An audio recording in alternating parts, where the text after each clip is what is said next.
Pinabali ng asawa ang 10 daliri ko sa harap ng kanyang kabit para lang maprotektahan ito. Isang tindi ng sakit na nagpaitim sa paningin ni Amelia Reyes habang umaalingaw-ngaw ang tunog ng nadudurog niyang mga buto. Habang siya ay nanginginig sa matinding hapdi sa malamig na sahig, ang kanyang asawa ay masayang humihigop ng mamahaling wine at niyayakap ang kanyang kabit sa loob ng marangyang silid. Wala ka na ng silbi, Amelia. Kahit magsulat ng sarili mong pangalan ay hindi mo na kaya. Ang pagkutya ng taksil habang pinapanood siyang dumanas ng impyerno. Ngunit sa pagdating ni Rafael at ang paggamit ng poison pill clause, ang mga kamay na binali nila ang siyang pipirma sa pagbagsak ng kanilang imperyo. Bumangon si Amelia mula sa dusa, handang durugin ang bawat isa sa kanila ng walang awa. Kapag ang mga daliring binali mo ang siyang kukuha sa lahat ng meron ka, paano ka makakawala sa galit ng isang babaeng wala ng takot? Ang malamig na kislap ng mga diamante sa kwintas na suot ni Amelia Reyes ay sumasabay sa ningning ng mga ilaw sa mamahaling restaurant. Sa harap niya, nakaupo si Gabriel del Castillo, ang kanyang asawa sa loob ng 15 taon, ang kanyang kasintahan sa loob ng 10 taon, bago yon. Isang kapat ng isang siglo, ganoon na sila katagal magkasama. Happy 15th anniversary, my love, sabi ni Gabriel, itinaas ang kanyang kopita ng wine. Ang nangiti nito ay kasing perpekto ng dati, ang nangiting unang minahal ni Amelia noong sila'y mga binata at dalaga pa lamang. Happy anniversary, Gabriel, sagot ni Amelia. Pilit na pinasigla ang sariling boses. Itinaas din niya ang kanyang kopita at ang mahinang tunog ng pagtatama ng kanilang mga babasagin ay umalingaw-ngaw sa pagitan nila. Ngunit sa kabila ng karangyaan ng gabi, mayroong kung anong lamig na bumabalot sa puso ni Amelia. Isang lamig na hindi kayang pawiin ng mamahaling alak o ng init ng kandila sa kanilang lamesa. Nakikita niya ang pamilyar na mukha ni Gabriel, ngunit ang mga mata nito, ang mga matang minsan nang naging buong mundo niya, ay tila malayo ang tinitingnan. Parang may isang bahagi nito na wala roon, na naiwan sa ibang lugar, sa ibang panahon. Do you like the necklace? Tanong ni Gabriel. Ang mga daliri nito'y bahagyang hinaplos ang batok ni Amelia kung saan nakasabit ang kwintas. Ang haplos ay magaan, halos mechanical. It's beautiful, sagot ni Amelia. At totoo iyon. Maganda ang kwintas, mamahalin, perpekto, pero pakiramdam niya'y isa lamang itong palamuti sa isang relasyong matagal nang nawalan ng ningning. Isang pilit na pagtatakip sa mga bitak na unti-unti nang lumalaki sa pundasyon ng kanilang pagsasama. Natapos ang kanilang hapunan sa mga pilit na ngiti at mga usapang hindi tumatagos sa puso. Bawat tawa ni Gabriel ay tila isang pag-arte. Bawat paghawak nito sa kanyang kamay ay tila isang obligasyon. Habang naglalakad sila palabas ng restaurant, mas lalong bumibigat ang dibdib ni Amelia. Gusto niyang maniwala. Gusto niyang isipin na imahinasyon niya lang ang lahat, na dala lang ito ng pagod. Ngunit ang kanyang puso, na kilalang-kilala si Gabriel ay sumisigaw ng ibang katotohanan. May kailangan lang akong daanan, isang urgent meeting, sabi ni Gabriel nang makasakay sila sa kotse. Ihahatid na muna kita sa bahay. 10:00 na ng gabi. Isang anniversary. Anong klaseng urgent meeting ang magaganap sa ganitong oras? Ngunit tumango na lamang si Amelia. Pagod na siyang magtanong. Pagod na siyang makarinig ng mga kasinungalingang halata naman. Nang ihatid siya nito sa kanilang mansyon sa Forbes Park, bumaba si Gabriel para pagbuksan siya ng pinto. Hinalikan siya nito sa pisngi. At sa halik na yon, naramdaman ni Amelia ang lahat. Ang lamig, ang pagmamadali, ang pamamaalam. Iyon ang huling halik ng pagkakanulo. Pagpasok ni Amelia sa bahay, hindi niya binuksan ang mga ilaw.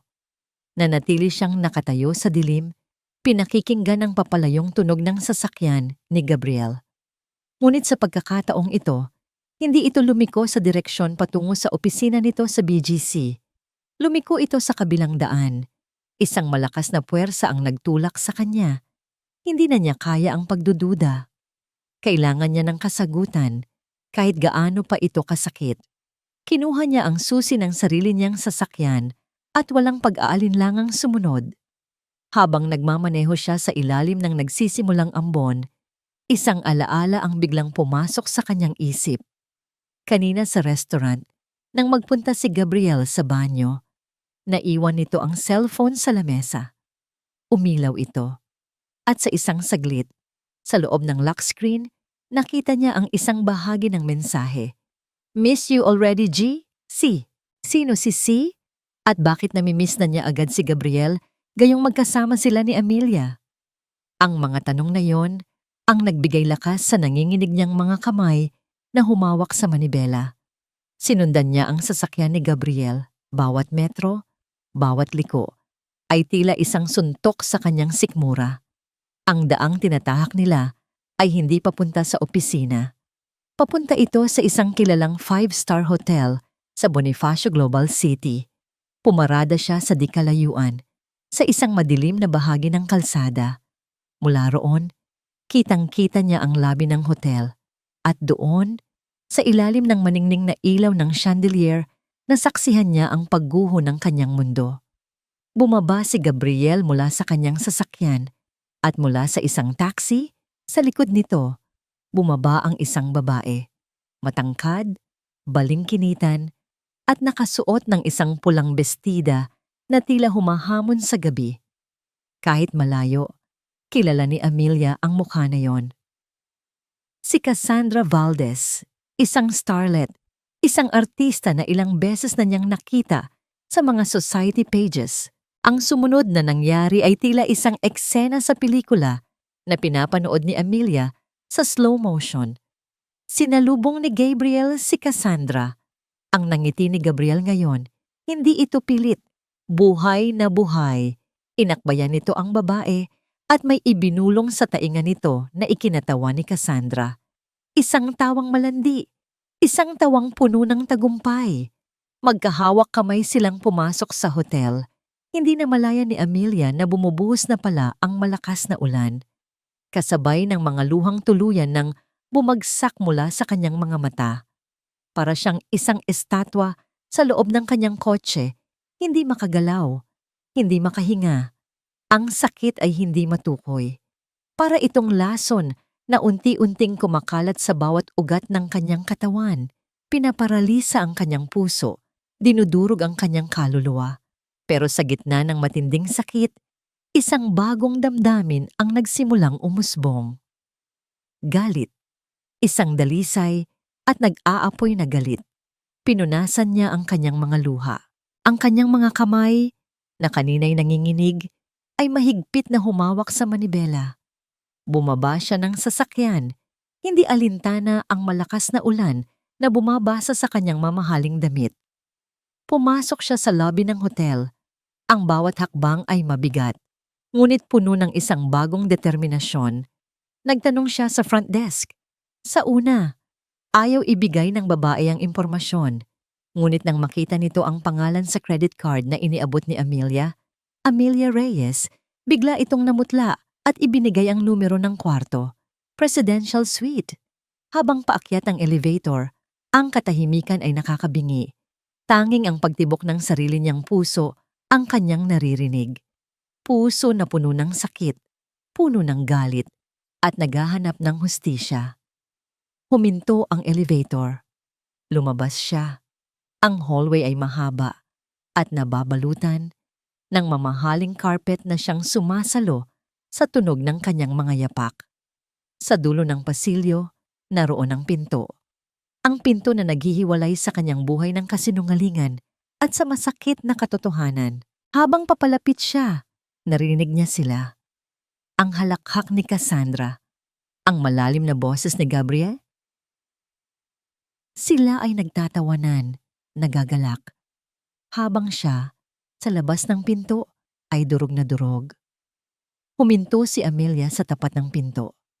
Itinaas niya ang kanyang kamay, handa ng kumatok. handa nang harapin ang dalawang taong sumira sa kanyang buhay. Ang kanyang puso ay sumisigaw. Ang kanyang isip ay nag-aapoy. Hawak niya ang kanyang telepono, handang tawagan ang kanyang abogado, handang tapusin ang lahat. Hindi umuwi si Amelia para magmakaawa. Hindi siya umuwi para umiyak sa paanan ni Gabriel. Umuwi siya para tapusin ang lahat. Hindi niya binuksan ang ilaw sa kanilang sala. Hinayaan niyang balutin siya ng dilim, isang dilim na kasing sukal ng nararamdaman niya sa loob. Umupo siya sa isa sa mga mamahaling sofa. Ang basang damit ay kumakapit pa rin sa kanyang katawan, ngunit hindi niya alintana ang ginaw. Ang apoy ng galit sa kanyang puso ay sapat na para painitin ang kanyang buong pagkatao. Sa maliit na lamesa sa kanyang tabi, nakapatong ang isang kopita ng wine. Ang wine na dapat sanay para sa kanilang selebrasyon. Hindi ito nagalaw. Isang mapait na simbolo ng gabing nawasak. Ang tanging liwanag sa silid ay nagmumula sa kanyang cellphone kung saan bukas na ang numero ng kanyang abogado. Isang pindot na lang, isang tawag para simulan ang paggiba sa lahat ng kasinungalingan. Ilang oras siyang naghintay. Bawat tiktak ng grandiyosong orasan sa dingding ay parang isang martilyong pumupukpok sa kanyang sentido. Alauna ng madaling araw nang marinig niya ang tunog ng sasakyan ni Gabriel. Hindi siya gumalaw. Nanatili siyang nakaupo sa dilim, isang anino na nag-aabang. Bumukas ang pinto. Pumasok si Gabriel. Bahagyang sumisipol pa na para bang isa lang itong ordinaryong gabi. Binuksan nito ang ilaw at natigilan nang makita si Amelia. Ang nangiti sa mga labi nito ay agad na napawi. Napalitan ng pagkainis. Amelia, gising ka pa. Akala ko'y natutulog ka na, sabi nito. Iniluwag ang kurbata. May bakas ng lipstick sa kwelyo ng kanyang damit. Isang mapusyaw na pula. Ang kulay ng bestida ni Cassandra. Tumayo si Amelia. Ang bawat galaw niya ay kalmado, kontrolado. Ang urgent meeting mo ba ay naganap sa presidential suite ng Manila Grand Hotel? Ang tanong ay tumama kay Gabriel na parang isang sampal, na wala ang pagkukunwari sa mukha nito. Sa isang saglit, nakita ni Amelia ang pagkagulat, pero mabilis itong napalitan ng isang malamig na ekspresyon, isang tingin na hindi pa niya nakikita kailanman. So you followed me, sabi ni Gabriel. Hindi isang tanong, kundi isang pag-amin. Naglakad ito papunta sa bar at nagsalin ng alak para sa sarili. You shouldn't have done that, Amelia. You should have just gone to sleep. For 15 years, Gabriel, I have gone to sleep, sagot ni Amelia. Ang boses niya ay nanginginig sa pinipigilang galit. Natulog ako sa pag-aakalang totoo ang lahat, na totoo ka. Pero ngayong gabi, nagising ako. Huminga siya ng malalim at inilapag sa ibabaw ng lamesa ang isang manipis na folder na kanina pa niya hawak, ang divorce papers. Pinahanda ko na to sa abogado ko bilang paghahanda. Akala ko, hindi ko nakakailanganin, pero nagkamali ako. Pirmahan mo yan, Gabriel. Bibigyan kita ng nararapat sa'yo. Kunin mo ang lahat ng dapat sa'yo at lisanin mo ang buhay ko. Tinitigan ni Gabriel ang mga papel. Pagkatapos ay tinitigan niya si Amelia. At pagkatapos, isang bagay ang nangyari na hindi inaasahan ni Amelia. Tumawa si Gabriel. Hindi isang mahinang tawa, isang malakas, mapanuyang halakhak na umalingaw-ngaw sa buong kabahayan. Bibigyan mo ako ng nararapat sa akin. Amelia, my dear, you are so naive. Anong ibig mong sabihin? 25 taon. Sabi ni Gabriel, lumapit ito sa kanya. Ang bawat hakbang ay may kabigatan. 25 taon ng buhay ko ang inilaan ko sa'yo, sa pamilya mo, sa kumpanya ninyo. Akala mo ba, pagkatapos ng lahat ng iyon, papayag ako sa kung ano lang ang nararapat? It was a mistake, Amelia. Dugtong nito, ang boses ay bumaba sa isang mapanganib na bulong. Ang pagsasama natin. It was a beautiful, convenient mistake. Ngayon, tapos na ang pag-arte. Ang mga salitang yon ay mas masakit pa kaysa sa nakita niya sa hotel. Iyon ang katotohanang dumurog sa huling piraso ng kanyang puso. Isang pagkakamali. Ang pag-ibig niya, ang buhay niya, ay isang pagkakamali lamang para sa kanya. Kinuha ni Gabriel ang mga papel, ngunit sa halip na pirmahan, dahan-dahan niya itong pinunit sa gitna.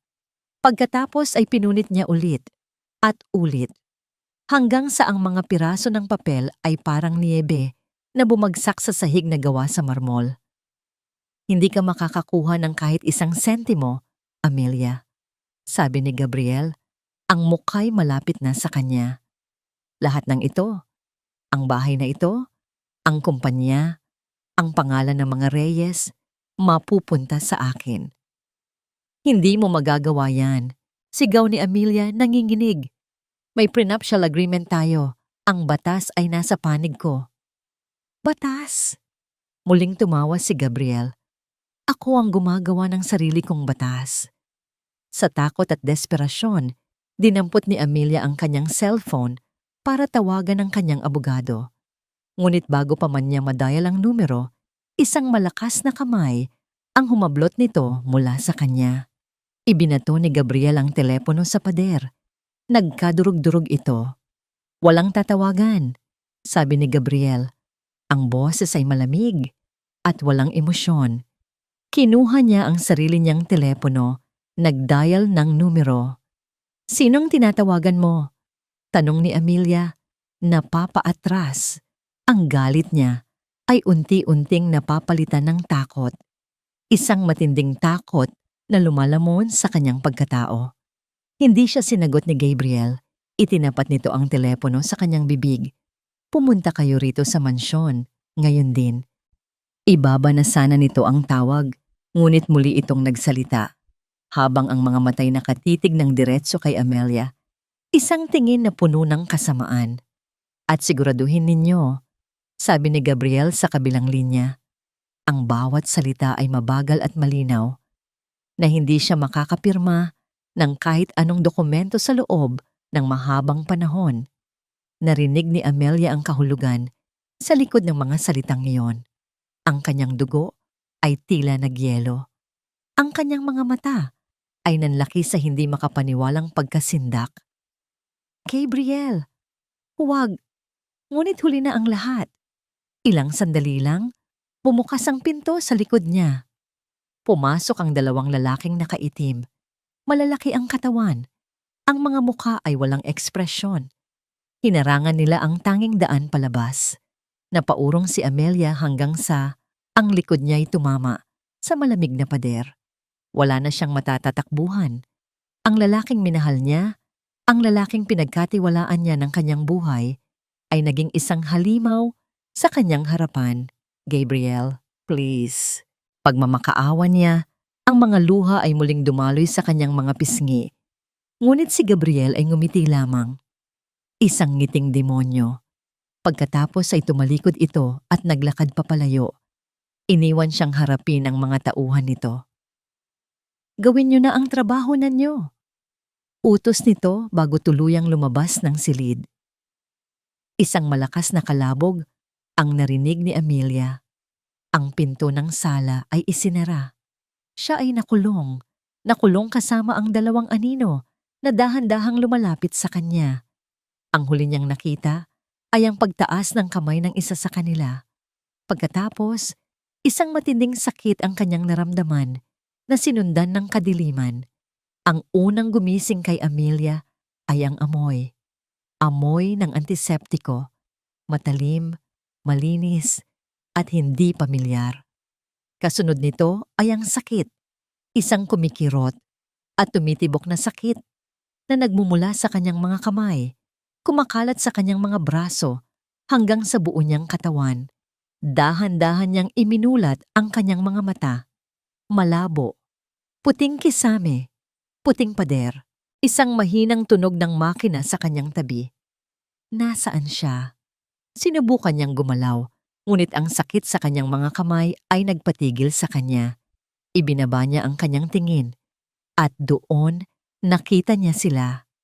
Ang dalawa niyang kamay, bawat isa'y makapal na nababalutan ng puting bendahe at gasa. Malalaki, walang hugis, na parang mga kamay ng isang manika na walang buhay. At sa isang iglap, ang lahat ay bumalik.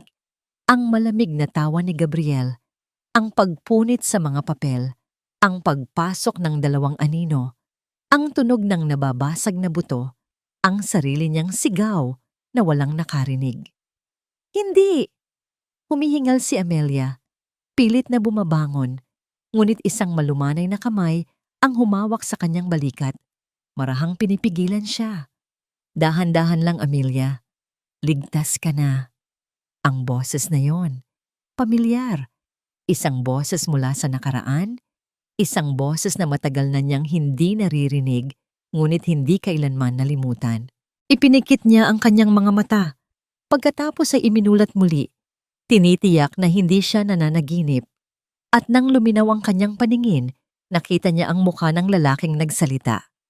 Nakaupo sa tabi ng kanyang kama, ang mga matay puno ng pag-aalala at isang damdaming hindi niya mabasa, pagsisisi marahil, ay si Rafael Santos, ang kanyang unang pag-ibig, ang kanyang dating kasintahan, ang lalaking bigla na lang siyang iniwan maraming taon na ang nakalilipas. Rafael? Ang pangalan ay namutawi sa kanyang mga labi na parang isang panalangin, isang tanong. Ang kanyang lalamunan ay tuyo. Ang kanyang boses ay garalgal. Anong ginagawa mo rito? Paano? Shh! Huwag ka munang magsalita, sabi ni Rafael. Inabutan siya ng isang basong tubig na may straw. Magpahinga ka muna. Ngunit ang isip ni Amelia ay puno ng mga tanong. Paano siya napunta sa ospital? Nasaan si Gabriel? At bakit? Sa lahat ng tao, si Rafael ang narito. Tila nabasa ni Rafael ang mga tanong sa kanyang mga mata. Huminga ito ng malalim.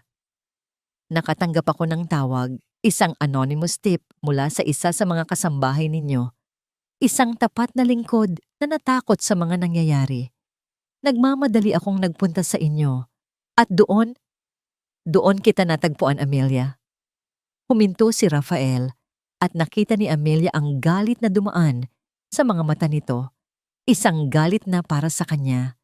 Naabutan ko silang paalis na. I called the authorities. Dinala kita rito kaagad. Isang kasambahay, isang tawag.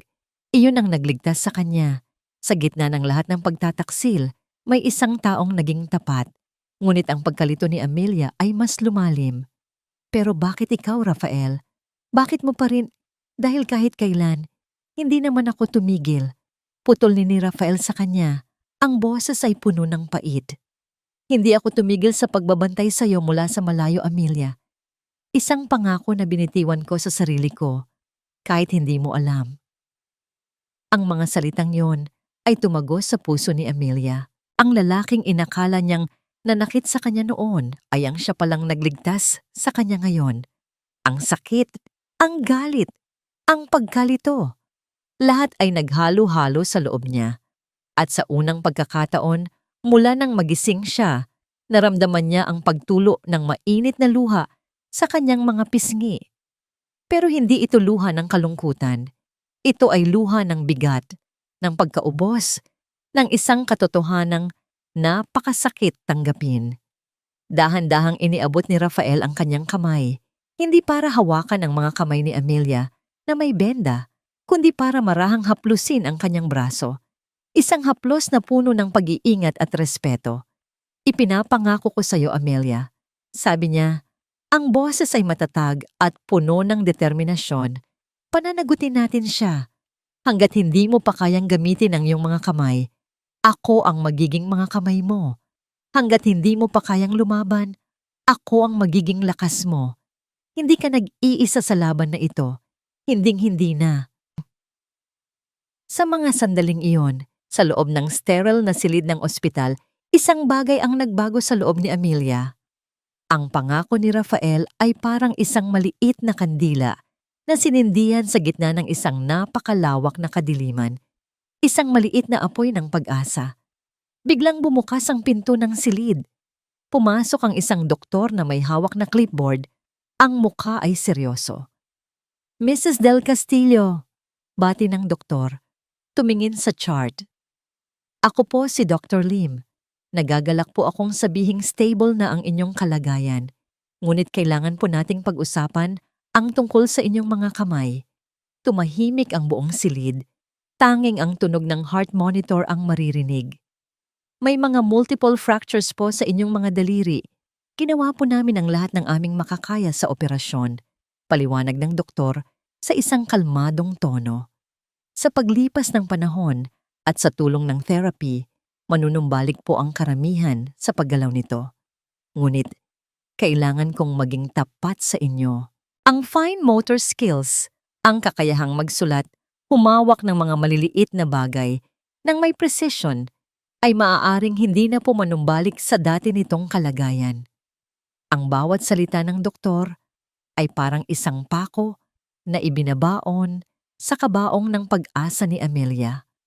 Ang kanyang mga daliri. Ang mga daliring minsan nang gumuhit ng mga plano para sa mga gusali ng kanilang kumpanya. Ang mga daliring pumirma sa daan-daang kontrata. Ang mga daliring nag-alaga kay Gabriel. Hindi na babalik sa dati. Inaasahan ni Rafael na iiyak si Amelia.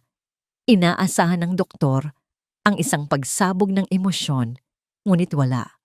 Ang mga luha sa mukha ni Amelia ay natuyo. Ang kalungkutan sa kanyang mga mata ay napalitan ng isang bagay na mas malalim, mas malamig. Isang bagay na nakakakilabot. Dahan-dahan niyang inangat ang kanyang tingin mula sa kanyang mga kamay patungo kay Rafael. Ang kanyang mga mata ay parang 2 piraso ng yelo, matalim at hindi matinag. Ang babaeng umiiyak kanina ay nawala na. Ang babaeng durog at talunan ay naglaho na. Sa kanyang kinalalagyan, isang bagong Amelia ang isinilang. Isinilang mula sa sakit, hinulma ng pagtataksil, at pinag-aalab ng isang bagong layunin.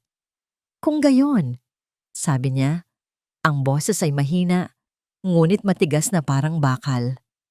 Simulan na natin ang 10 araw na plano. Lumipas ang 2 araw. Ang silid sa ospital ay pinalitan ng isang marangyang suite sa isang hindi kilalang kondotel sa Makati. Isang lugar na inayos ni Rafael para maging kanilang war room. Ang amoy ng antiseptiko ay napalitan ng amoy ng bagong gawang kape at ng tinta mula sa whiteboard na sumasakop sa isang buong pader. Si Amelia ay nakaupo sa isang silya sa harap ng board. Ang mga kamay niya ay nakapatong sa kanyang kandungan, makapal pa rin ang bendahe. Sa tabi niya, nakatayo si Rafael. Hawak ang isang itim na marker. Siya ang nagsusulat. Ngunit ang mga salita, ang mga diagram, ang mga numero, lahat ay nagmumula sa isip ni Amelia. Sa whiteboard, nakaguhit ang buong istruktura ng Del Castillo Legacy at ng Reyes Prime Holdings. May mga linyang nagdudugtong sa mga kumpanya, mga pangalan ng board members, at mga numero ng mga bank account. Ito ang larangan ng kanilang digmaan. Dito, sabi ni Amelia, ang boses ay kalmado at walang bahid ng pag-aalinlangan. Itinuro niya ang isang particular na kahon sa diagram gamit ang kanyang baba. Ang RDC Capital Venture Account. Ito ang pinagsanib na pondo ng Reyes at Del Castillo para sa bagong hotel project sa Palawan. Ang proyektong ipinagmamalaki ni Gabriel. Ang proyektong kasama si Cassandra bilang celebrity endorser. Isang mapait na ngiti ang sumilay sa labi ni Amelia. Lahat ng likidong pondo ng Del Castillo para sa quarter na ito ay nakalagay dyan. Kung mawawala yan, hihinto ang construction. Magagalit ang mga investors, masisira ang pangalan niya. Paano natin gagawin? Tanong ni Rafael, ang kanyang mga matay nakatuon sa board. Hinahangaan ang talas ng isip ni Amelia. Kailangan ng 2 signature para mag-freeze ng ganyang kalaking pondo. Hindi, sagot ni Amelia, umiling ng bahagya. Ayon sa bylaws na isinulat ng aking ama, bilang majority shareholder mula sa Reyes side, may kapangyarihan akong mag-issue ng protective hold kung may suspetsa ng fiscal mismanagement. At sa tingin ko, ang paggastos sa kerida gamit ang pera ng kumpanya ay isang napakagandang halimbawa niyon. Tumingin siya kay Rafael. I-dial mo ang numero ni Mr. Chua, ang manager ng bangko. Ilagay mo sa speakerphone. Ginawa ni Rafael ang sinabi niya. Pagkatapos ng ilang ring, isang boses ng lalaki ang sumagot. Good morning. This is Mr. Chua. Mr. Chua, this is Amelia Reyes. Isang saglit na katahimikan ang sumunod sa kabilang linya. Mrs. Del Castillo, good morning po ma'am. Ano po ang maipaglilingkod ko? Mayroon akong isang simpleng utos, Mr. Chua. Diretsong sabi ni Amelia. Ang kanyang boses ay malamig na parang yelo. Walang puwang para sa anumang argumento. I want you to execute a protective hold on RDC Capital Venture account number 77819. Freeze all outgoing transactions, effective immediately. Pero Ma'am Amelia, nag-aalangang sabi ng manager, that's a joint account. Kailangan ko po ng abiso mula kay Mr. Del Castillo. Mr. Chua, putol ni Amelia. Ang bawat salita ay may diin at bigat ng awtoridad. Ako ang anak ni Alfonso Reyes. Ako ang nagmamay-ari ng 51% ng pondong yan. At sinasabi ko sa iyo, mayroon akong matibay na dahilan para paniwalaan na ang pondo ng aking pamilya ay ginagamit sa paraang hindi nararapat. Are you questioning my authority? Isang nakabibinging katahimikan. Pagkatapos ay isang mabilis na sagot. No, ma'am. Of course not, ma'am. Aasikasuhin ko po agad. Consider it done, ma'am. Thank you, sabi ni Amelia at agad na ibinaba ni Rafael ang tawag. Tumingin siya sa orasan. Bigyan natin siya ng 10 minuto. Hindi kinailangan ng 10 minuto. Sa loob lamang ng 7, isang tawag ang pumasok sa teleponong ibinigay ni Rafael kay Amelia. Pangalan ni Gabriel ang lumabas sa screen. Samantala, sa opisina ni Gabriel Del Castillo sa tuktok ng Del Castillo Tower, isang mamahaling kristal na baso ang sumalpok sa pader at nagkadurog-durog. Ano? Sigaw ni Gabriel sa kanyang telepono. Ang mukha ay namumula sa galit. Anong ibig mong sabihin na naka-freeze? Sinong nagbigay ng utos? Ang sagot mula sa kabilang linya ang nagpatigil sa kanyang mundo. Si Amelia. Ibinaba niya ang telepono nang may panggigigil. Sinipa niya ang isang silya. Iwinasiwas niya ang kanyang kamay at inihagis ang lahat ng nasa ibabaw ng kanyang lamesa. Mga dokumento, laptop, mga mamahaling pluma. Nagkalat ang mga ito sa sahig. Paano? Paanong nagawa ito ni Amelia? Ang babaeng dapat sana'y umiiyak ngayon sa isang sulok, ang babaeng dapat sana'y durog na durog ay lumalaban. Kinagabihan, nakuha ni Amelia ang sagot kung paano lalaban si Gabriel. Nakaupo sila ni Rafael sa sala ng suite, pinapanood ang isang sikat na primetime news program. At doon, sa screen, lumabas ang umiiyak na mukha ni Cassandra Valdez. Nakaupo siya sa isang eksklusibong panayam. Ang mga matay namumugto, ang itsuray kaawa-awa.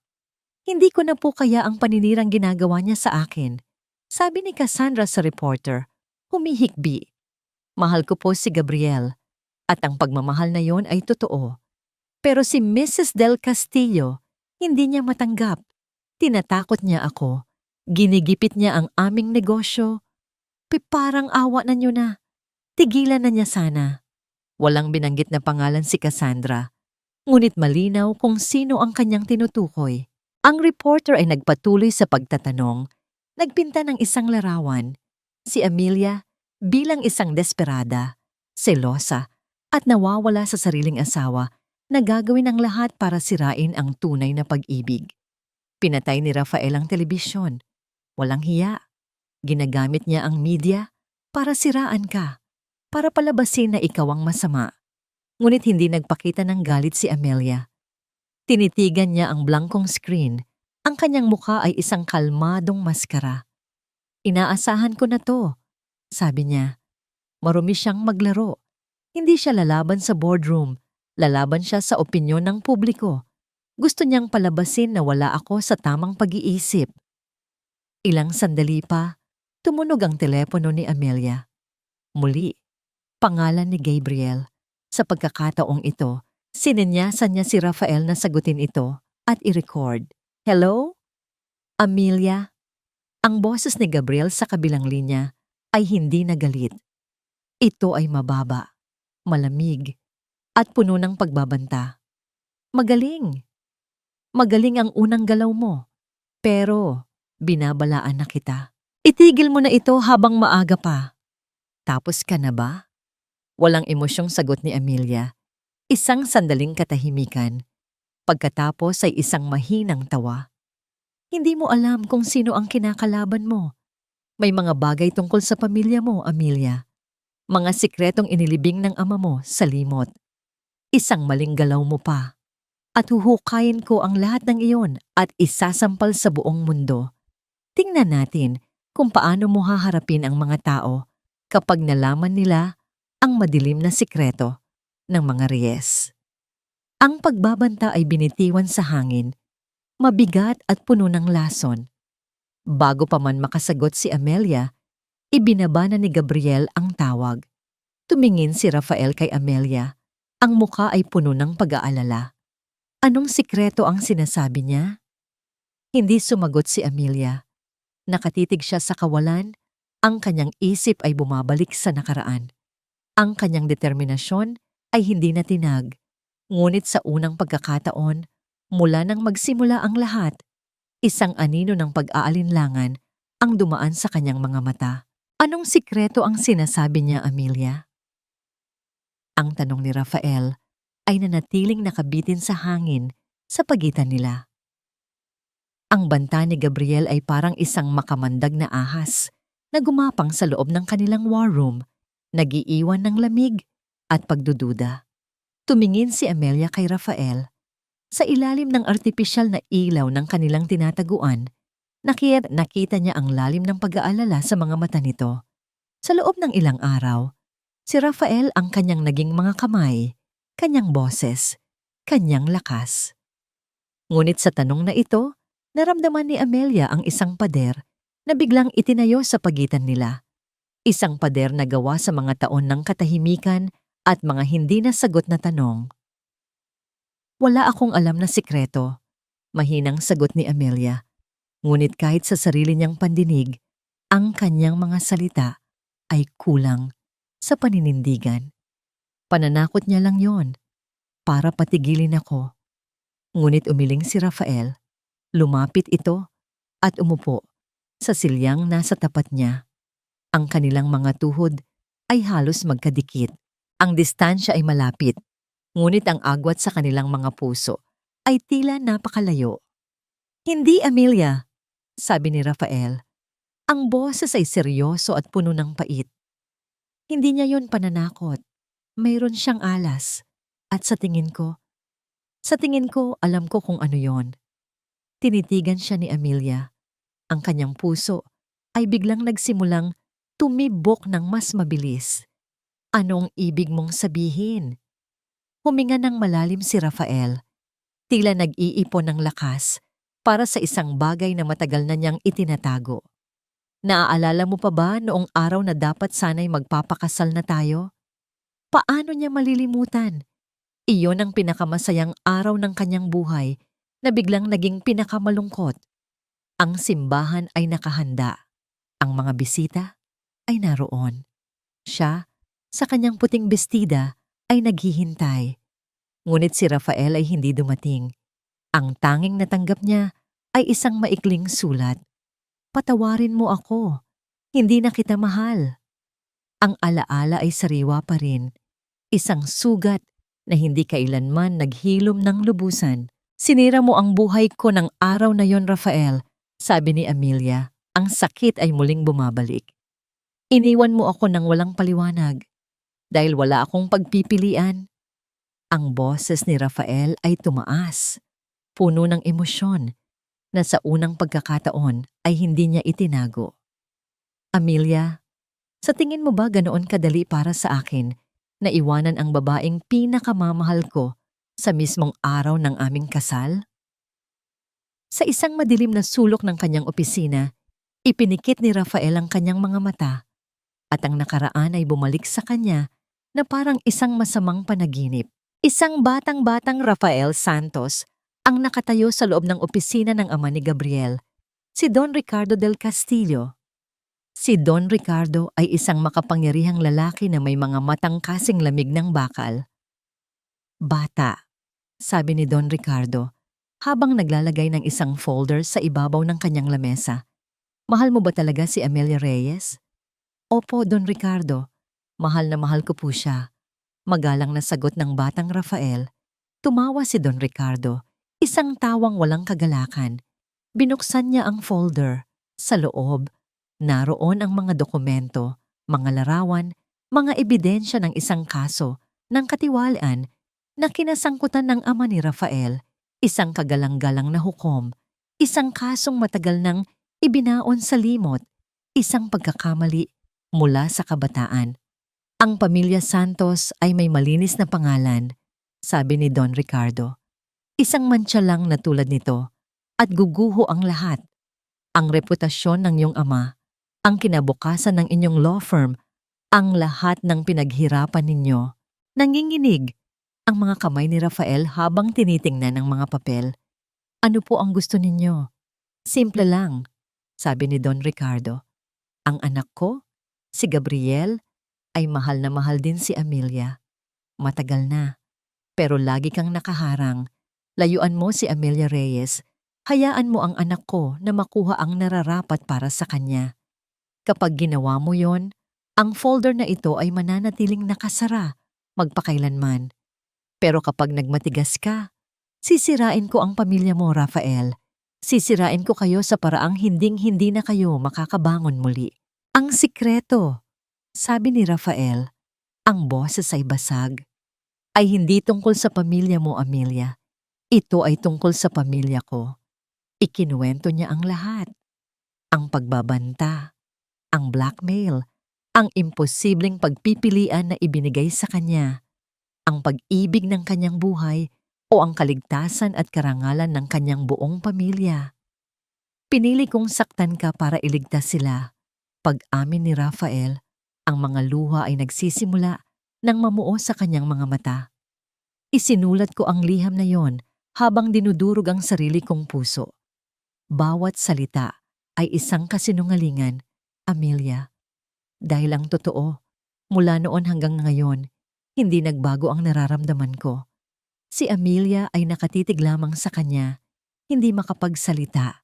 Ang galit na itinago niya para kay Rafael sa loob ng maraming taon ay unti-unting natutunaw, napapalitan ng isang damdaming mas malalim, mas komplikado. Pagkaunawa, pagsisisi. Ang lalaking kinamuhian niya sa pag-abandona sa kanya ay siya palang nagsakripisyo para sa kanya. Ang katahimikan nito ay hindi dahil sa kawalan ng pagmamahal, kundi dahil sa isang pasanin na mag-isa niyang dinala. Sa unang pagkakataon mula nang mangyari ang trahedya, umiyak si Amelia. Ngunit hindi ito iyak ng sakit o galit. Ito ay iyak ng paglaya. Paglaya mula sa isang matagal na kasinungalingan. Naunawaan na niya ngayon. Ang pagpapakasal ni Gabriel sa kanya ay hindi lang dahil sa pag-ibig. Ito ay isang plano, isang masalimuot na plano na sinimulan pa ng ama nito.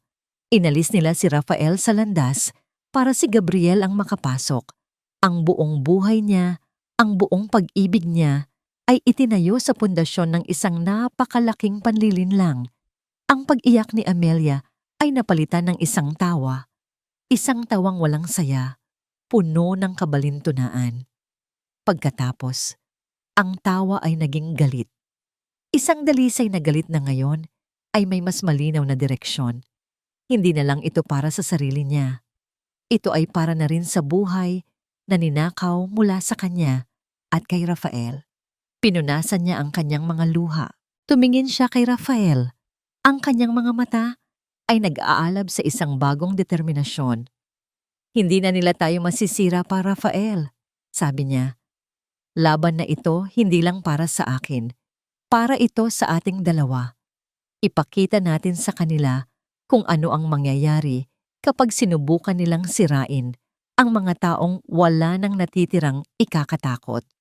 Hinawakan niya ang kamay ni Rafael, ang kanyang mga daliring may benda ay marahang dumampi sa balat nito.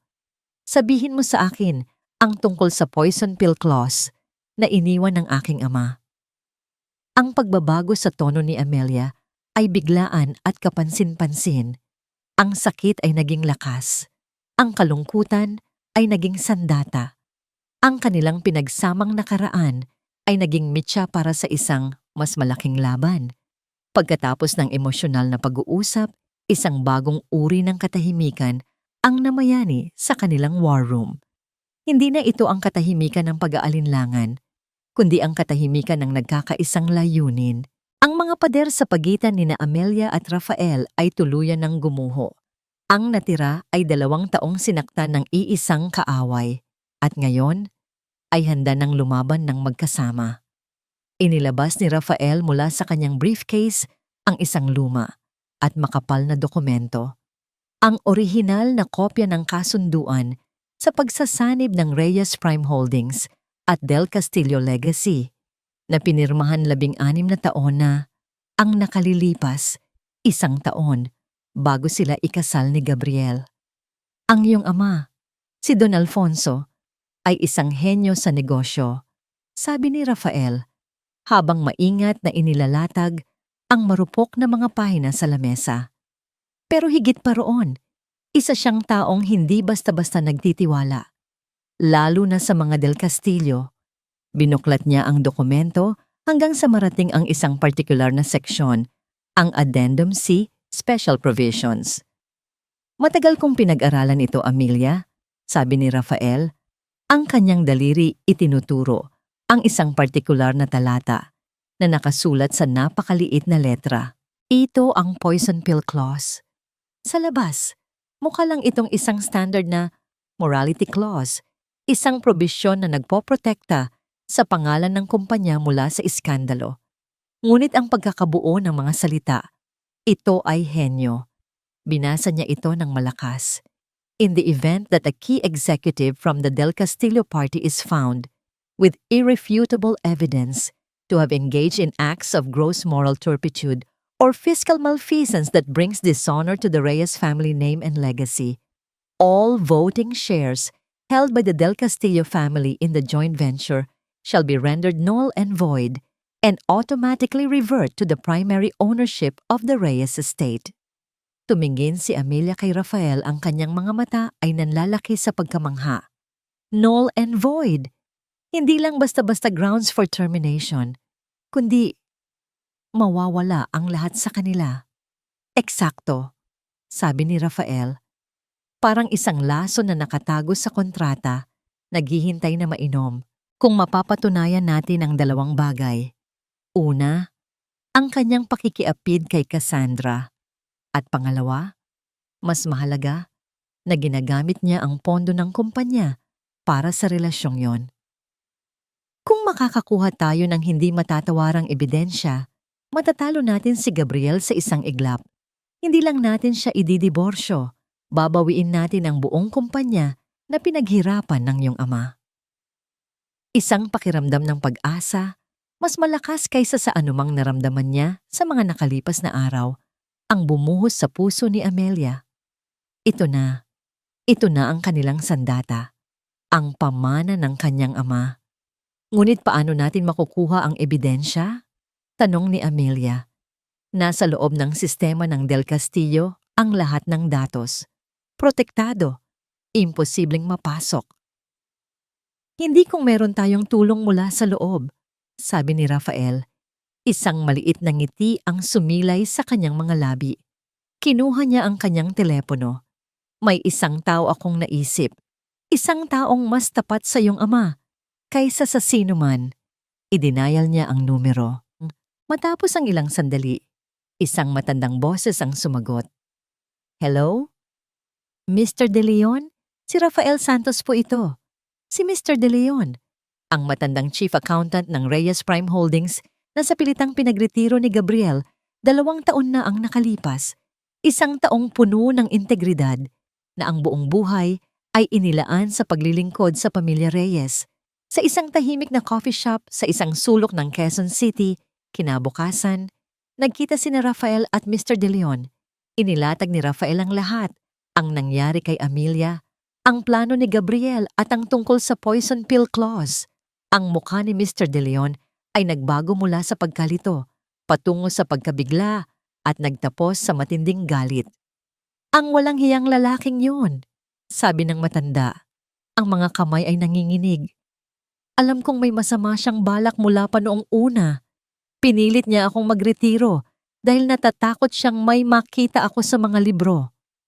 Kailangan namin ang tulong ninyo, Mr. De Leon, sabi ni Rafael. Kailangan naming mapasok ang server ng Del Castillo. Kailangan naming makuha ang mga financial records na magpapatunay na ginagamit ni Gabriel ang pera ng kumpanya para kay Cassandra Valdez. Tinitigan ng matandang accountant si Rafael. Delikado yan, hiho. Kung mahuli ako, maaari akong makulong. Alam ko po, sagot ni Rafael. Pero ito lang ang paraan para mailigtas ang pamana ni Don Alfonso. Isang mahabang katahimikan ang namayani. Pagkatapos, tumango si Mr. De Leon. Ang kanyang mga mata ay nag-aapoy sa determinasyon. Para kay Don Alfonso at para kay Amelia, gagawin ko. Habang isinasagawa ni Mr. De Leon ang kanyang mapanganib na misyon, si Amelia naman ay may ibang plano. Kung kailangan natin ng ebidensya ng kanilang relasyon, kailangan nating makita sila ng magkasama, sabi ni Amelia kay Rafael habang sila'y nasa kanilang suite. At kailangan nating itong madokumento. Sa tulong ng koneksyon ni Rafael, kumuha sila ng isang private investigator, isang babaeng dating pulis, na sanay sa mga covert operations. Ang misyon, sundan si Gabriel at Cassandra. Itala ang bawat pagkikita, kuhanan ng litrato, kuhanan ng video, lalo na ang mga transaksyon, pagbabayad sa restaurant, pagbili ng mga mamahaling regalo, lahat gamit ang corporate credit card. Nagsimula ang karera. Sa araw, si Mr. De Leon mula sa isang ligtas na lokasyon ay nagsimulang maghanap ng butas sa firewall ng Del Castillo Legacy. Isang napakabagal at metikulosong proseso.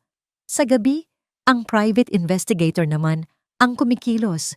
Nagiging anino nina Gabriel at Cassandra. Ang mga araw ay lumipas na puno ng tensyon. Bawat tawag mula kay Mr. De Leon ay nagdudulot ng kaba. Bawat email mula sa investigator na may kalakip na mga litrato ay nagpapatibay sa kanilang kaso. Ngunit nagdudulot din ng panibagong kirot sa puso ni Amelia. Isang gabi, habang tinitingnan ni Amelia ang mga bagong kuhang litrato, si Gabriel at Cassandra na masayang kumakain sa isang mamahaling restaurant, si Gabriel na iniaabot kay Cassandra ang isang maliit na kahon ng alahas, isang tawag, ang dumating sa kanilang secure na linya. Si Mr. De Leon. Nakalusot na ako, sabi ng matanda. Ang boses ay pabulong at nagmamadali. Nasa loob na ako ng kanilang main server.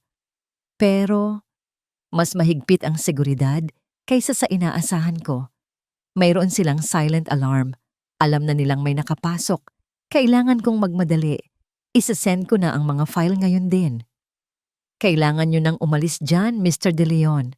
Nag-aalalang sabi ni Rafael. Hindi pa. May isa pa akong kailangang kopyahin. Ang ledger ng personal expenses ni Gabriel, nakuha ko na. Isinesend ko na. Biglang naputol ang linya. Pagkatapos, isang boses ng matanda, ang narinig nilang sumigaw sa malayo. Teka! Wala kayong karapatang. At pagkatapos, katahimikan. Tumingin si Amelia at Rafael sa isa't isa. Ang kanilang mga mukha ay namumutla. Kasabay noon, isang notification ang lumabas sa laptop ni Rafael. Isang secure file transfer na kompleto. Ngunit bago pa man nila ito mabuksan, tumunog ang telepono ni Mr. De Leon na hawak pa rin ni Rafael. Isang nanginginig na boses ng babae ang nagsalita. Ang asawa ni Mr. De Leon. Rafael, may mga pulis dito. Dinarampot nila ang asawa ko. Sinasabi nilang may ginawa siyang krimen sa kumpanya. Tulungan mo kami. Pawis na pawis si Gabriel del Castillo habang nakatayo sa harap ng salamin sa kanyang malawak na banyo. Ang kanyang perpektong ayos na buhok ay bahagyang magulo. Ang kanyang mamahaling Italian suit ay tila masikip sa kanyang dibdib. Kakatapos lang niyang kausapin ang kanyang hepe ng seguridad. "Nahuli na namin siya, sir," sabi ng hepe sa kabilang linya. Isang matandang lalaki, si Horacio de Leon, ang dating chief accountant ninyo. Nakahinga ng maluwag si Gabriel. "Magaling, siguraduhin ninyong hindi siya makakausap ng kahit sino. I-press ninyo ang pinakamabigat na kaso, corporate espionage." "Pero sir, may mga file siyang na-transfer bago namin siya mapigilan," sabi ng hepe na may pag-aalinlangan. Ang luhag na naramdaman ni Gabriel ay biglang nawala, napalitan ng isang malamig na kaba. "Anong mga file?" "Hindi kami sigurado, sir. Naka-encrypt. Pero ang access logs ay nagpapakita na binuksan niya ang inyong personal expense ledger at ang mga talaan ng RDC Capital Venture." Nagdilim ang paningin ni Gabriel, si Amelia. Alam niyang siya ang nasa likod nito. Hindi niya inakala na ganito kabilis gagalaw ang babae. Hindi niya inakala na ganito katapang. Ang babaeng minsan niyang inakala na isang maamong tupa ay isa palang lobo na nag-aabang. Binuksan niya ang kanyang telepono at tinawagan si Cassandra. "G, napatawag ka?" Malamig na sagot ni Cassandra sa kabilang linya. "Nasaan ka?" tanong ni Gabriel. Ang boses ay mababa at apurado. "Nasa bahay lang, nagpapahinga." "Bakit? Namiss mo na ako?" "May problema," sabi ni Gabriel. Alam na niya. Alam na ni Amelia. Nakakuha siya ng ebidensya. Kailangan nating mag-isip ng paraan. Isang paraan para baliktarin ang lahat ng ito sa kanya. Isang saglit na katahimikan. "Ano ang ibig mong sabihin?" tanong ni Cassandra. Ang lambing sa boses ay napalitan ng pag-aalala. "Ang pera, Cass. Ang mga binigay ko sa'yo. Ang kondo, ang sasakyan, lahat. Makikita niya sa mga record na ginamit ko ang pera ng kumpanya." Muling katahimikan. Mas matagal sa pagkakataong ito. "Kung gayon," sabi ni Cassandra. Ang kanyang boses ay nagbago. Hindi na ito malambing o nag-aalala. Ito ay naging malamig at kalkulado. "Kailangan nating bigyan ang mga tao ng mas malaking istorya. Isang istoryang magpapalimot sa kanila tungkol sa pera. Isang istoryang gagawa sa akin na biktima at sa kanya na isang halimaw." Nagkita sila sa isang pribadong restaurant, sa isang silid na walang ibang nakakarinig. Inilatag ni Cassandra ang kanyang plano. Bawat detalye ay nakaplano, bawat hakbang ay kalkulado. Habang nagsasalita siya, tinitigan siya ni Gabriel ng may halong paghanga at takot. Ang babaeng ito, na inakala niyang isang simpleng starlet lang, ay may talino at katapangan na kayang pantayan ang sa kanya. Sila ay pareho. Kinabukasan, isinagawa nila ang plano. Ang balita ay kumalat na parang apoy. Si Cassandra Valls, ang kontrobersyal na aktres, ay naaksidente. Ang kanyang sasakyan ay binangga ng isang hindi pa nakikilalang sasakyan na agad ding tumakas. Siya ay isinugod sa ospital. Ang media ay nagkagulo sa labas ng emergency room. Ang mga kamera ay kumikislap. Ang mga reporter ay nagsisiksikan, nag-aabang ng kahit anong balita. At pagkatapos, dumating si Gabriel del Castillo. Ang kanyang mukha ay puno ng pag-aalala. Ang kanyang mga mata ay namumula. Isang perpektong larawan ng isang nagmamahal na kasintahan. Hinarap niya ang mga kamera. "Salamat sa inyong pag-aalala," sabi niya. Ang boses ay nanginginig. Si Cassandra ay nasa loob pa. Stable na siya, pero kailangan niya ng pahinga. "Mr. Del Castillo, totoo po ba ang mga chismis na nagdadalang tao si Miss Valdez?" tanong ng isang reporter. Ito na, ang pinakamahalagang bahagi ng kanilang plano. Ipinikit ni Gabriel ang kanyang mga mata na para bang nagpipigil ng luha. Isang butil ng luha ang pilit niyang pinatakas mula sa kanyang mata. Oo, sabi niya, ang boses ay basag. We were expecting. Ito sana ang pinakamasayang sandali ng aming buhay. Huminto siya. Hinayaang namnamin ng media ang kanyang bawat salita. Ngunit dahil sa stress, dahil sa walang tigil na paninira at pagbabanta na natatanggap namin, ang mga doktor, sinabi nilang, hindi na niya tinapos ang pangungusap. Yumuko siya at tinakpan ang kanyang mukha ng kanyang mga kamay, ang kanyang mga balikat ay nanginginig. Ang imahe ay malinaw. Isang lalaking nawalan ng kanyang magiging anak. Nawala na siya. Bulong niya.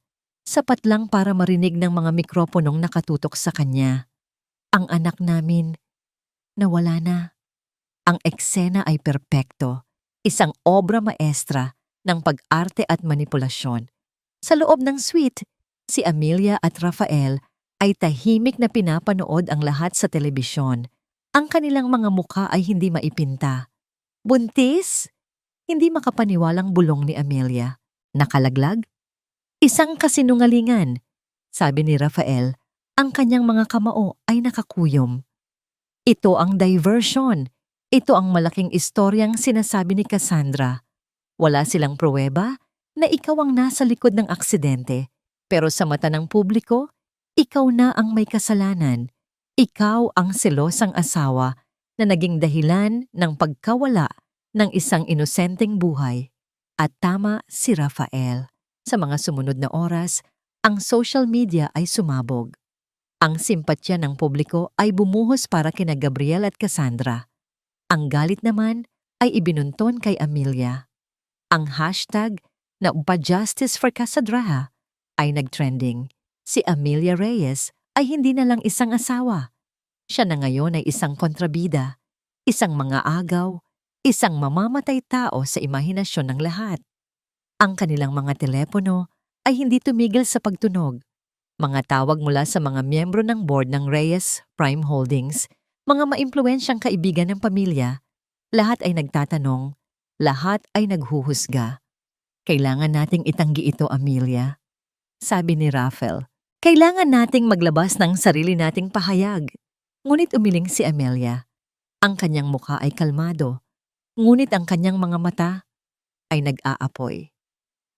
Hindi, sabi niya. Kung gagawin natin yon, magmumukha lang tayong depensibo. Magmumukha tayong guilty. Hinayaan natin silang isipin na nanalo na sila. Hayaan natin silang magdiwang sa kanilang kasinungalingan. Tumingin siya sa labas ng bintana sa mga ilaw ng syudad na tila nangungutya sa kanya. Dahil kapag nasa tuktok na sila ng kanilang pagkukunwari, doon natin sila gigibain. Isang tawag ang pumasok sa telepono ni Amelia. Mula ito sa sekretarya ng board. Ma'am Amelia, sabi ng nanginginig na boses. Ang board po ay tumatawag ng isang emergency meeting bukas ng umaga. Gusto po nilang pag-usapan ang inyong kapasidad na mamuno sa kumpanya. Ito na, ang kudeta. Ang plano ni Gabriel ay umaandar ng perpekto.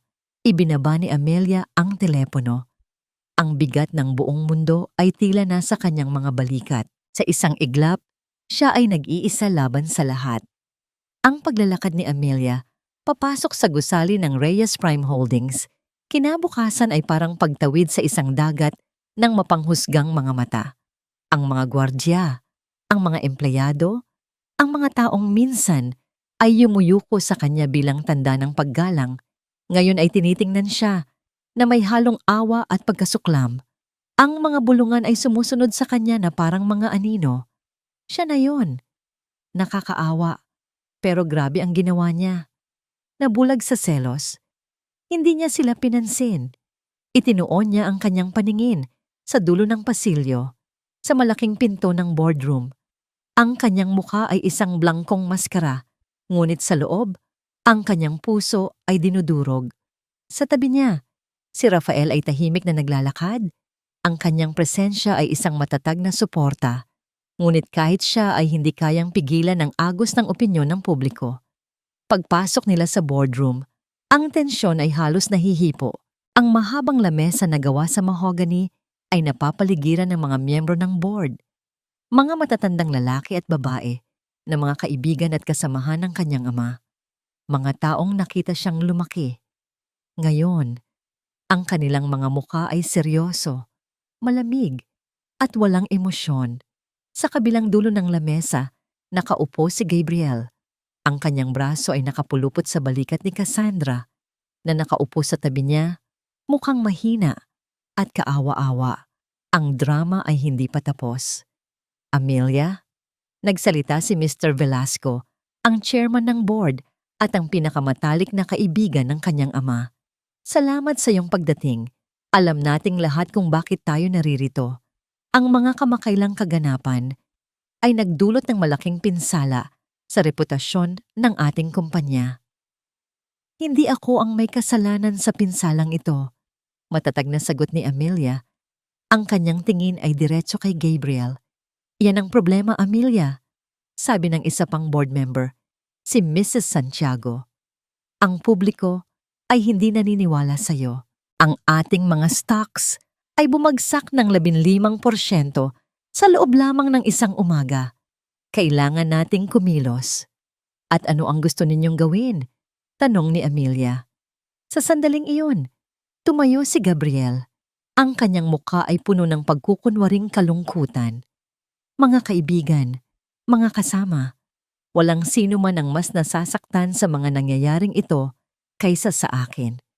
Mahal ko si Amelia. Siya pa rin ang aking asawa. Ngunit, ang kanyang mga kilos ay naging erratic, mapusok. Naglakad siya papunta sa harap at inilapag sa lamesa ang isang folder. Sa payo ng aming mga doktor, ipinasuri ko si Amelia sa isang psychiatrist ilang linggo na ang nakalipas. Ang resulta ay nakakabahala. Binuksan niya ang folder. Ipinakita niya sa board ang isang medical document. Ayon kay Dr. Alcaraz, si Amelia ay dumaranas ng matinding delusional jealousy disorder.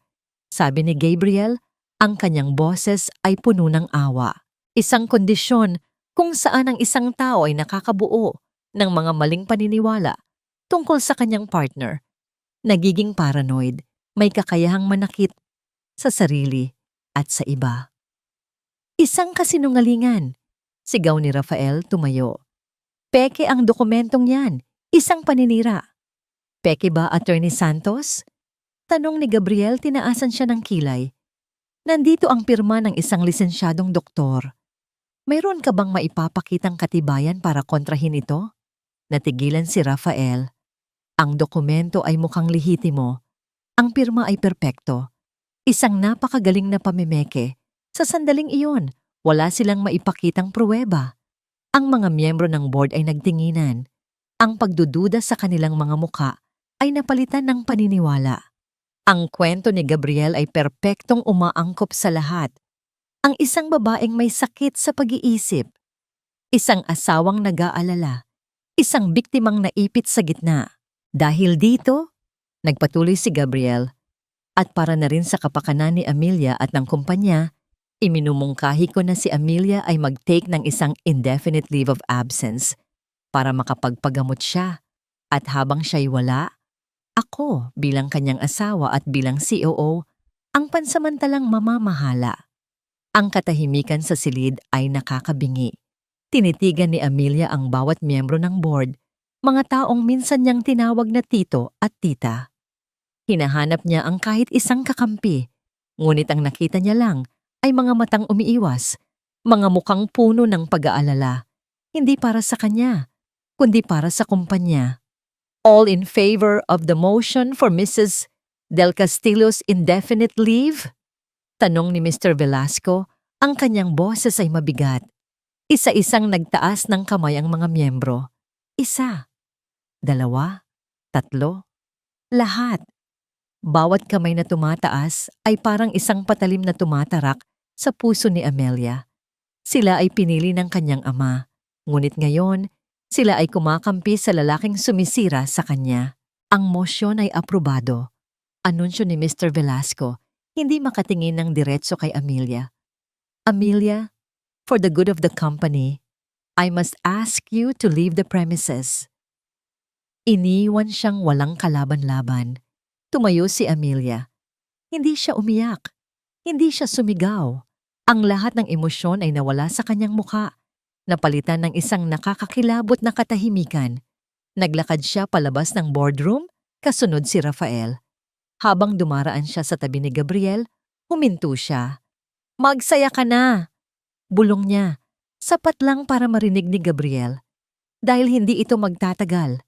Isang ngiti ng tagumpay ang sumilay sa mga labi ni Gabriel habang pinapanood niya si Amelia na maglakad papalayo. Sa wakas, ang Reyes Prime Holdings ay nasa kanyang mga kamay na. Sa lobby, hinarang sila ng mga reporter na nag-aabang. "Mrs. Del Castillo, totoo po bang sinuspindi kayo ng board? Ano po ang masasabi ninyo sa mga akusasyon laban sa inyo?" Hindi sila sinagot ni Amelia. Nagpatuloy lang siya sa paglalakad. Ang kanyang ulo ay taas noo. Ngunit sa loob, ang pakiramdam ay parang nalulunod siya. Nawala na ang lahat. Ang kanyang posisyon, ang tiwala ng mga taong malapit sa kanya, ang kanyang pangalan. Ang natira na lang ay ang mga ebidensyang hawak nila. Mga ebidensyang tila walang silbi laban sa isang perpektong kasinungalingan. Lahat ay nawala. Araw ng General Stockholders Meeting, ang pinakamahalagang araw sa kalendaryo ng Reyes Prime Holdings. Ngayong araw, opisyal na iaanunsyo ang pag-upo ni Gabriel Del Castillo bilang interim CEO. Ang bulwagan ay puno ng mga mamamahayag, mga investor at mga maimpluwensyang tao sa mundo ng negosyo. Ang lahat ay naroon para saksihan ang pagbagsak ng isang Reyes at ang pag-akyat ng isang Del Castillo. Sa entablado, si Gabriel ay nasa kanyang pinakamagandang anyo. Ang kanyang nangiti ay malawak. Ang kanyang bawat kilos ay puno ng kumpiyansa. Nagpasalamat siya sa board, nagbigay ng mga pangako sa mga stockholder, at nagpahayag ng kanyang kalungkutan sa sinapit ng kanyang asawa. "Nais ko lang linawin," sabi niya sa mikropono, "na ang pag-alis ni Amelia ay para sa kanyang ikabubuti. Ang pinto ay laging bukas para sa kanya kapag siya ay magaling na." Ang mga salita ay puno ng pagkukunwari, ngunit kinain ito ng mga manonood. Sila ay naawa sa kanya. Isang mabuting asawa na may isang problemadong may bahay. Habang nagsasalita si Gabriel, ang malaking pinto sa likod ng bulwagan ay dahan-dahang bumukas. Sa una, walang nakapansin. Ngunit pagkatapos, isang katahimikan ang unti-unting gumapang mula sa likuran patungo sa harapan. Ang mga bulungan ay nagsimula. Ang mga ulo ay nagsimulang lumingon. Napatigil si Gabriel sa kanyang pagsasalita. Tumingin siya sa direksyon kung saan nakatingin ang lahat. At doon, ang kanyang ngiti ay nagyelo sa kanyang mukha. Nakatayo sa may pinto, sa ilalim ng liwanag, si Amelia Reyes. Hindi siya mukhang talunan. Hindi siya mukhang may sakit. Nakasuot siya ng isang eleganteng itim na business suit. Ang kanyang buhok ay maayos na nakapusod. Ang kanyang mukha ay kalmado. At sa tabi niya, si Rafael Santos may dalang isang itim na briefcase. Naglakad sila papasok sa bulwagan. Ang bawat hakbang ni Amelia ay matatag. Ang tunog ng kanyang mga takong sa sahig na gawa sa marmol ay umalingaw-ngaw sa nakabibinging katahimikan. Ang dagat ng mga tao ay linawi para bigyan siya ng daan. "Anong ginagawa mo rito?" tanong ni Gabriel. Ang kanyang boses ay isang pabulong na sigaw sa mikropono. "Hindi ka dapat naririto." Hindi siya pinansin ni Amelia. Nagpatuloy siya sa paglalakad hanggang sa makarating siya sa harap, sa paanan ng entablado. Tumingin siya sa mga miyembro ng board, sa mga stockholder, at sa daan-daang pares ng matang nakatitig sa kanya. "Magandang umaga sa inyong lahat," sabi ni Amelia. Ang kanyang boses ay malinaw at malakas. Pinalakas ng isang maliit na mikroponong nakakabit sa kanyang damit. Patawarin ninyo ang aking biglaang pagdating, ngunit mayroon lamang akong ilang bagay na nais liwanagin. Tumingin siya kay Gabriel. Narinig ko ang iyong talumpati, Gabriel. Napakagaling. Puno ng pag-aalala. Puno ng kasinungalingan. Mula sa briefcase, kinuha ni Rafael ang isang maliit na audio recorder at inilagay ito sa tabi ng sound system ng bulwagan. Sinasabi mong, ako ay may sakit sa pag-iisip. Nagpatuloy si Amelia. Sinasabi mong, meron kang medical certificate mula sa isang Dr. Alcaraz. Tumingin siya sa technician. Maari bang pakinggan natin ang isang maikling pag-uusap? Boses ni Dr. Alcaraz. 1,000,000! 1,000,000 piso para lang pumirma sa isang pekeng dokumento? Mr. Del Castillo, ito ay labag sa aking sinumpaan. Boses ni Gabriel. Lahat tayo ay may presyo, Doc, at iyan ang presyo mo. Pirmahan mo o sisiguraduhin kong hindi ka na muling makakapanggamot kahit kailan. Isang malakas na hininga ng pagkabigla ang naririnig mula sa mga manunood. Ang mukha ni Gabriel ay namutla. At ngayon, sabi ni Amelia, para naman sa trahedya na sinapit ni Miss Valdez. Isinenyas niya ang malaking screen sa likod ng entablado. Mayroon akong isang maikling video na nais kong ibahagi. Lumabas sa screen ang isang malinaw na video. Kuha ito mula sa isang CCTV sa isang parking lot. May petsa at oras. Ipinakikita nito si Cassandra Valdez na maingat na bumababa sa kanyang sasakyan. Pagkatapos, isang lalaki ang lumapit, kumuha ng isang martilyo at maingat na binasag ang bintana at pinukpok ang gilid ng sasakyan para magmukhang na aksidente. Pagkatapos, si Cassandra ay muling pumasok sa sasakyan at humiga. Naghihintay na dumating ang ambulansya. Ang bulungan ay naging isang malakas na ugong. Ang pagkukunwari ni Cassandra ay nabisto, ngunit hindi pa tapos si Amelia. Ang mga ito ay pawang paninira lamang, sabi ni Amelia. Ngunit ang pinakamatinding kasalanan ni Mr. Del Castillo ay hindi laban sa akin, kundi laban sa kumpanyang ito, laban sa pamana ng aking ama. Muling lumabas sa screen ang mga dokumento.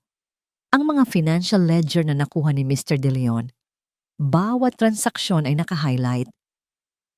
1,000,000 piso para sa isang condo unit sa ilalim ng pangalan ni Cassandra Valdez.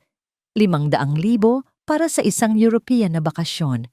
100,000 para sa mga alahas, mga bag, mga damit. Lahat ay binayaran gamit ang corporate credit card ng RDC Capital Venture. Lahat ay pera ninyo.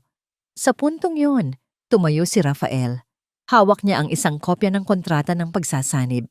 Ayon sa Addendum C, Special Provisions na isinulat ni Don Alfonso Reyes, anunsyo ni Rafael, ang kanyang boses ay parang isang hukom na nagbibigay ng hatol.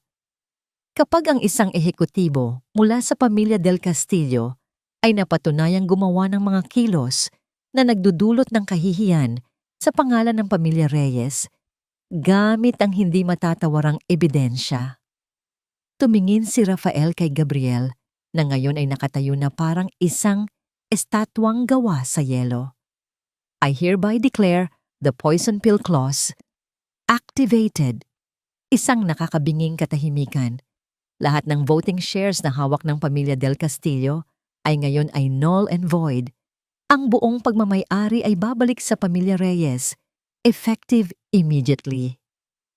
Sa isang iglap, ang lahat ay gumuho para kay Gabriel, ang kanyang kapangyarihan, ang kanyang yaman, ang kanyang mga kasinungalingan, lahat ay nawala.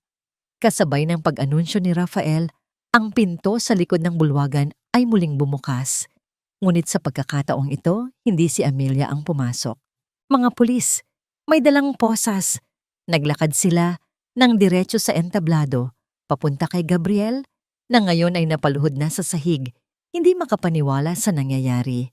Gabriel Del Castillo, sabi ng isang opisyal, inaaresto ka namin sa salang fraud, corporate embezzlement, at frustrated homicide para sa pananakit na ginawa mo kay Amelia Reyes.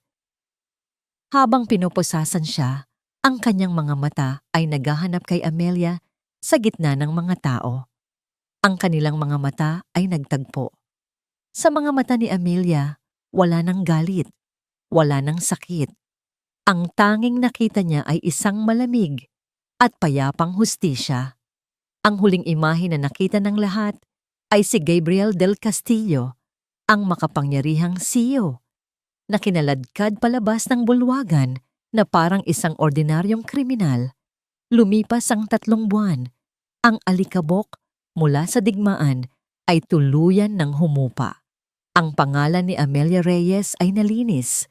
Ang pangalan naman ni Gabriel del Castillo ay naging isang babala, isang kwento ng kasakiman at pagbagsak. Ang balita sa telebisyon ay nagpapakita ng huling hatol. Si Gabriel del Castillo, na patunayang guilty sa lahat ng kaso, ay sinentensyahan ng habambuhay na pagkakakulong. Ang del Castillo legacy, dahil sa mga utang at iskandalo, ay tuluyan ng bumagsak at idineklarang bangkarota. Si Cassandra Valdez, matapos tumestigo laban kay Gabriel para gumaan ang kanyang sariling sentensya, ay nawala na lang na parang bula. Ang kanyang karera sa showbiz ay naging abo. Pinatay ni Amelia ang telebisyon sa kanyang opisina. Ang opisina ng CEO. Ang opisina ng kanyang ama. Sa loob ng 3 buwan, abala siya sa pag-aayos ng pinsalang idinulot ni Gabriel. Mahirap, ngunit sa bawat araw na lumilipas, ang Reyes Prime Holdings ay unti-unting bumabangon, mas matatag kaysa dati. Tumayo siya mula sa kanyang silya at lumapit sa malaking bintanang salamin kung saan tanaw niya ang buong lungsod ng Makati. Ang mga gusali ay kumikinang sa ilalim ng papalubog na araw. Ang syudad ay abala. Walang pakialam sa mga personal na drama at digmaan na naganap. Ang buhay ay nagpapatuloy. Sa ibabaw ng kanyang lamesa, isang litrato ng kanyang ama ang nakangiti sa kanya. Tila sinasabi nitong, "I'm proud of you, anak." Isang mahinang katok sa pinto ang pumukaw sa kanyang pag-iisip. "Pasok," sabi niya. Pumasok si Rafael Santos. Hindi na siya nakasuot ng formal na abogadong kasuotan. Simple lang ang kanyang suot at may dala siyang 2 tasa ng kape. "Naisip kong baka kailangan mo nito," sabi ni Rafael. Iniabot ang isang tasa kay Amelia. "Salamat," sagot ni Amelia. Tinanggap ang mainit na tasa. Ang kanyang mga kamay, bagamat may mga peklat pa rin, ay malaya na sa bendahe. Sa tulong ng walang tigil na therapy, unti-unti nang bumabalik ang lakas at paggalaw nito. Hindi na marahil ito makakapirma ng kasing perpekto ng dati, ngunit sapat na para hawakan ng kinabukasan. "Kumusta ang pagbisita mo?" tanong ni Rafael. Tumabi sa kanya sa tabi ng bintana. "Maayos naman," sagot ni Amelia. Galing siya sa ospital, hindi bilang pasyente, kundi bilang isang bisita. Binisita niya si Dr. Alcaraz, ang doktor na ginamit ni Gabriel. Sa tulong ng testimonya nito, mas lalong lumakas ang kaso nila. Si Dr. Alcaraz ay nawalan ng lisensya, ngunit binigyan siya ni Amelia ng pangalawang pagkakataon. Tinulungan itong makahanap ng trabaho sa isang charity clinic. Lahat ng tao ay nararapat bigyan ng pagkakataong magbago, sabi ni Amelia. Tila binabasa ang isip ni Rafael. Tumango si Rafael. "Pati ba ang sarili mo?" Tumingin si Amelia sa kanya. "Ano ang ibig mong sabihin?" "Binigyan mo na ng kapatawaran ng marami, Amelia. Ang doktor, si Mr. De Leon para sa panganib na sinuong niya. Panahon na siguro para patawarin mo na rin ang sarili mo." Hindi nakasagot si Amelia. Sa loob ng 3 buwan, naging abala siya sa pagiging CEO, sa pagiging mandirigma. Nakalimutan niyang maging si Amelia lang. "Hindi mo kasalanan ang nangyari," mahinang sabi ni Rafael. "Nagmahal ka lang? Nagtiwala ka? Hindi iyon isang kasalanan." Isang luha ang pumatak mula sa mata ni Amelia. Isang luhang hindi nadala ng sakit, kundi ng paglaya. Pinunasan niya ito agad. "Tapos na ang lahat," sabi niya. Mas para sa sarili niya kaysa para kay Rafael.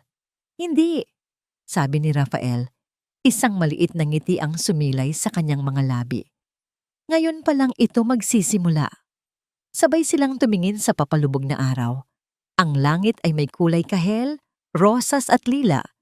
Isang magandang pagtatapos sa isang magulong araw. Isang pangako ng isang mas payapang bukas. Walang mga salita ng pag-ibig na binitiwan. Walang mga pangakong sinabi. Hindi na nila kailangan.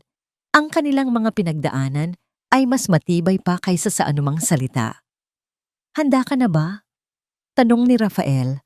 Ang tanong ay simple, ngunit puno ng kahulugan. Tumingin si Amelia sa malawak na syudad sa kanyang harapan. Pagkatapos ay tumingin siya sa mga mata ni Rafael, mga matang hindi kailanman umalis sa tabi niya. Ngumiti siya. Isang tunay na ngiti, ang unang tunay na ngiti, sa loob ng napakatagal na panahon. Isang nanangiting umabot sa kanyang mga mata, nagbibigay liwanag sa kanyang buong mukha. Handa na ako, sagot niya, para sa isang bagong simula. Sa huling yugto ng kwento ni Amelia Reyes, malinaw na ipinakita na ang pagtataksil at kasakiman ay maaaring magdala ng pansamantalang kapangyarihan, ngunit hinding-hindi nito matatalo ang katotohanan at hustisya. Matapos ang 20 taong paniniwala sa maling tao, pinili ni Amelia na huwag manatiling biktima. Sa tulong ni Rafael, isang taong minahal siya ng tahimik at tapat. Nagawa niyang bumangon mula sa pagkawasak at harapin ang mga kasinungalingang sumira sa kanyang buhay. Ang pag-activate niya sa poison clause ng kontrata ng kanyang yumaong ama ay hindi lamang pagbawi ng isang korporasyon, kundi simbolo ng pagbabalik ng kanyang dignidad at pagkatao. Sa huli, ang mga mapanlinlang ay nahubaran ng maskara at ang isang babaeng minsang winasak ay muling tumayo ng mas matatag kaysa dati. Ang kwentong ito ay paalala. Ang masama ay mananagot at ang mabuti ay hindi kailanman mawawala ang gantimpala. Ikaw, kung ikaw ang nasa kalagayan ni Amelia, pipiliin mo bang manahimik o ipaglaban ang sarili mo? Sana ay ligtas at maayos ka ngayon. Huwag kang mag-atubiling magbahagi ng saloobin. Ang channel na ito ay narito para makinig at umunawa sa iyong kwento.